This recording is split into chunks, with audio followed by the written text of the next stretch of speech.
Out in the garden. Previous video में मैंने इसको गाकर बताया है। इस वीडियो में हम इसको एक्सप्लेन करने जा रहे हैं और फिर हम इसका क्वेश्चन आंसर भी करेंगे। तो चलिए फिर स्टार्ट करते हैं। Out in the garden each fine day with my ball I like to play। बाहर गार्डन में प्रत्येक सुंदर दिन में अपने बॉल के साथ मुझे खेलना पसंद है। I bounce my ball, I throw my ball, I catch my ball on each fine day। अपने बॉल को मैं बाउंस करती हूँ। बाउंस का मतलब होता है उछलाना, मतलब मैं अपने बॉल को उछलाती हूँ। मैं अपने बॉल को फेंकती हूँ, इस तरह से फेंकना। आई कैच माई बॉल, मैं अपने बॉल को कैच करती हूँ, पकड़ती हूँ। ऑन ईच फाइन डे, प्रत्येक अच्छे दिन में। Out in the garden each fine day with my kite I like to play. बाहर गार्डन में हर एक अच्छे दिन में, हर एक या प्रत्येक दोनों कहा जाता है, एक ही चीज है दोनों का मतलब। अपने पतंग के साथ मुझे खेलना पसंद है। I tug my kite, I pull my kite, I fly my kite on each fine day। मैं अपने काइट को खींचता हूँ, मैं अपने काइट को खींचता हूँ। दोनों का मतलब तो खींचना ही हुआ, लेकिन दोनों में फर्क क्या है ये समझना है। टग का मतलब होता है खींचना, लेकिन जैसे झटके से खींचना। जब पतंग को हम उड़ाते हैं तो जब वो पूरी तरह से ऊपर उड़ान नहीं भरा होता है, वो स्टार्टिंग जब उसकी होती है उड़ने की, तो खींच झटके से खींच कर उसको ऊपर ले जाया जाता है। और जब ऊपर चला जाता है और तब फिर खींचने की जब जरूरत होती है तो थोड़ा सा एनर्जी लगता है खींचने में। उस एनर्जी के साथ इस चीज को खींचना को पुल करना कहते हैं और झटके से खींचना को टग कहते हैं। समझ में आ गया टग और पुल का फर्क। टग मतलब झटके से खींचना जो स्टार्टिंग में होता है, और पुल जो ऊपर चले जाने के बाद जब उसे खींचना होता है और जिसमें एनर्जी लगता है तो वो होता है पुल। आई फ्लाई माई काइट, मैं अपने पतंग को उड़ाता हूँ। ऑन ईच फाइन डे, हर एक अच्छे दिन पर। Out in the garden each fine day with my friends I like to play.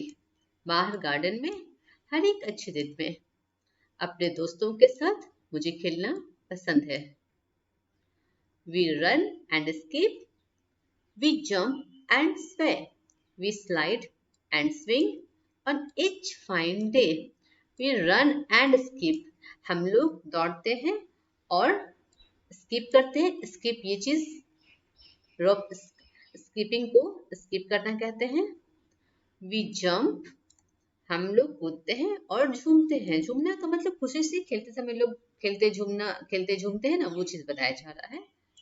We slide and swing, हम लोग फिसलते हैं और झूला झूलते हैं।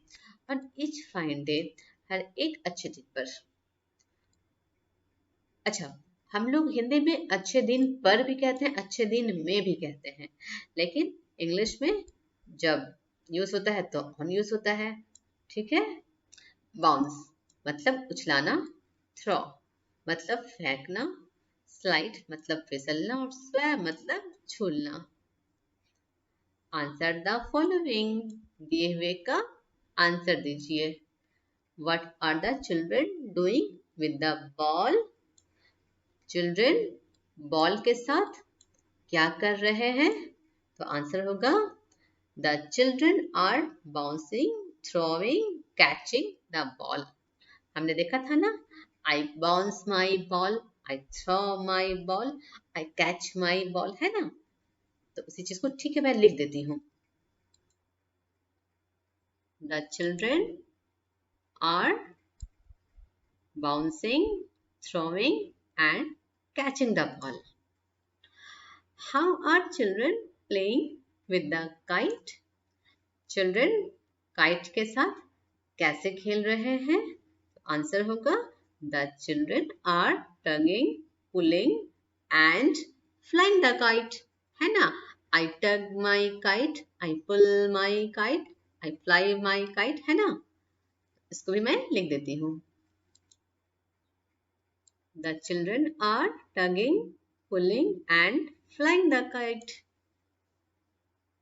Where are the children playing, बच्चे कहाँ खेल रहे हैं। तो आंसर होगा the children are playing in the garden. The children are playing in the garden. Garden पढ़ते हैं इसको और गार्डन भी पढ़ते हैं। गार्डन पढ़ते हैं ब्रिटिश इंग्लिश में और गार्डन पढ़ते हैं अमेरिकन इंग्लिश में। तो दोनों इंग्लिश में कुछ कुछ वर्ड्स में प्रोनाउंसिएशन का डिफरेंस होता है और इंडिया में दोनों ही इंग्लिश बोला जाता है। नेक्स्ट, थिंक एंड आंसर, सोचिए और जवाब दीजिए। वेयर डू यू प्ले, आप कहाँ खेलते हैं। तो आप जहाँ भी खेलते हैं वो आपको बताना, जैसे कि I play in the play ground, I play in the garden, जो भी है वो आपको आंसर देना है।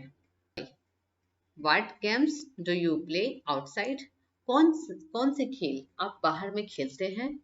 तो आपको जो भी आप खेलते हैं वो आपको बताना है, जैसे कि I play kabaddi, football and hide and seek outside. What happens if we are not careful while playing outside? क्या होता है अगर हम केयरफुल बाहर में नहीं खेलते हैं तो आंसर क्या होगा। If we are not careful while playing outside, then we can get hurt. अगर हम बाहर केयरफुल नहीं खेलते हैं तो हमें चोट लग सकती है। ठीक है, इसका आंसर तो अपने तरीके से ना होता है तो इसको लिखवाना आई थिंक जरूरी नहीं है। आगे बढ़ते हैं। Look at some more games, देखो कुछ और भी गेम्स को। डू यू नो देम, क्या आप इन्हें जानते हो, यानी ये जो गेम्स हैं इनको आप जानते हैं। हैव यू प्लेड देम, क्या आपने इन्हें खेला है। What do you call them in your mother tongue, आप इसे क्या कहते हैं अपने मदर टंग में, यानी आप अपनी भाषा में क्या कहते हैं इस गेम को। आई थिंक इसको रस्सी कस्सा तो कहते हैं, और इसके अलावा अगर आप कुछ और कहते होंगे तो आप वो बता सकते हैं। ऐसे इसको इंग्लिश में तो कहते हैं टग एंड वॉर,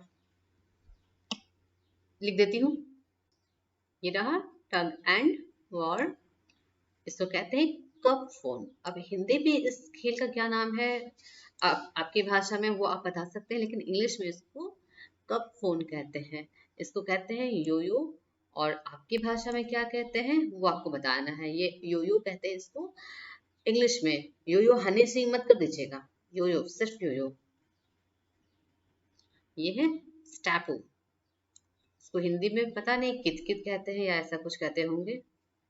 पोशंपा, हिंदी में भी तो पोशंपा ही कहते हैं ना, पोशंपा पोशंपा, 1 लाख की घड़ी चुराई, वही वाला ये गेम है। स्कीपिंग, इसको रोप स्कीपिंग भी कह सकते हैं, और हम लोग हिंदी में भी इसको स्कीपिंग कहते हैं, लेकिन रस्सी कूद ऐसा कुछ भी कहा जाता है। हुप रोलिंग इसको कहते हैं। इसको तो हम लोग ऐसे तो चक्का चलाना यही कह सकते हैं, और इससे ज्यादा क्या कहा जा सकता है इसको। इसको कहते हैं 7 स्टोन्स, और इसको हिंदी में पिट्ठू बोला जाता है।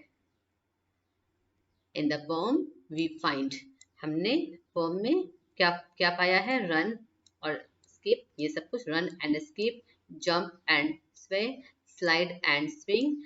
Here we use and to link two words, हम लोग एंड को यूज करते हैं दो वर्ड्स को जोड़ने के लिए।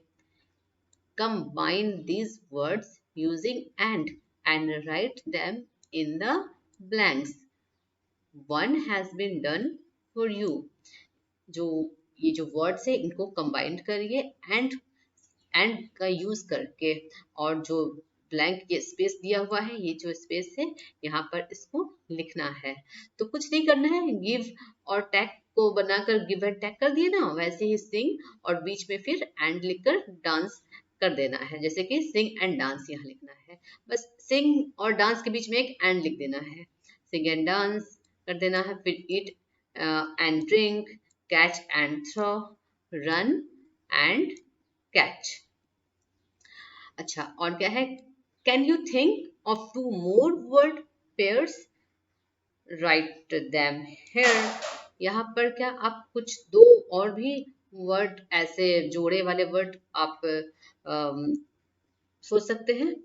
तो अगर आप सोच सकते हैं, बता सकते हैं, तो यहाँ पर आप बताइए, इस लाइन में और इस लाइन में। तो मैं तो बैट एंड बॉल, ये मैं सोच सकती हूँ, इस वक्त मेरे माइंड में आ रहा है। और एक शर्ट एंड स्कर्ट, ये भी सही है। इस तरह के और भी आते हैं, बट फिलहाल आपको जो मन में आए वो आपको बता देना। मेरे मन में जो आया मैंने बताया, और ऐसा कुछ है नहीं इसमें।